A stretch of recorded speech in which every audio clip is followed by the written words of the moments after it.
আমেরিকায় দুষ্কৃতী হানায় মৃত বেড়ে 15। ঘাতক প্রাক্তন সেনাকর্মী, গাড়িতে মিলল আইএসের পতাকা।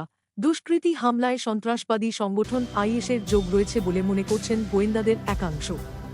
কারণ ঘাতক যে গাড়ি নিয়ে হামলা চালিয়েছিলেন সেই গাড়ি থেকেই মিলেছে আইএসের পতাকা। আমেরিকায় দুষ্কৃতী মৃতের সংখ্যা বেড়ে 15 হল। আহত অন্তত 30।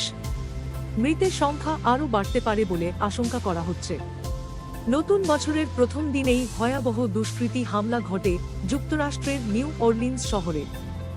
ভিড়ের মধ্যে প্রবল গতিতে গাড়ি চালিয়ে বহু মানুষকে পিয়ে দেন ঘাতক। পুলিশকে লক্ষ্য করেও গুলি ছোড়া হয়। পরে পুলিশের গুলিতেই মারা যান ওই ঘাতক। শামসুদ্দিন জব্বর। দুষ্কৃতী হামলায় সন্ত্রাসবাদী সংগঠন ইসলামিক স্টেটস আইএস এর যোগ রয়েছে বলে মনে করছেন গোয়েন্দাদের একাংশ।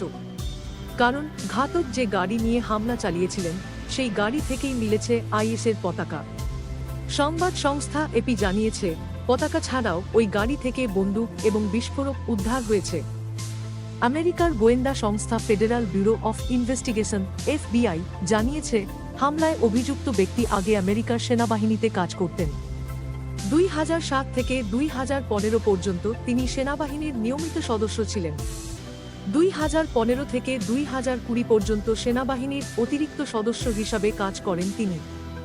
তবে এফবিআই মনে করছে এই হামলার নেপথ্যে একা জব্বর নন, আরও অনেকে জড়িত। আপাতত জব্বরের সঙ্গীদের ধরার চেষ্টা করা হচ্ছে। আমেরিকার বিদায়ী প্রেসিডেন্ট জো বাইডেন এই হামলার নিন্দা করে জানিয়েছেন, হামলার আগে আততায়ী সমাজ মাধ্যমে যে ভিডিওটি পোস্ট করেছিলেন সেটি এফবিআই এর গোয়েন্দারা খুঁজে পেয়েছেন। সেই ভিডিওয় আততায়ীকে বলতে শোনা যাচ্ছে যে তিনি আইএসের ভাবাদর্শে অনুপ্রাণিত। তবে এই ভিডিওর সত্যতা যাচাই করেনি আনন্দবাজার অনলাইন। আমেরিকার সংবাদ মাধ্যম সিএনএন জানিয়েছে, ওই ভিডিওয় জব্বর জানিয়েছিলেন যে তিনি বিবাহবিচ্ছেদ চান এবং পরিবারের সকলকে এক জায়গায় এনে হত্যা করতে চান। পরে তিনি এই পরিকল্পনা বদলে ফেলেন এবং জানান তিনি আইএসে যোগ দিয়েছেন।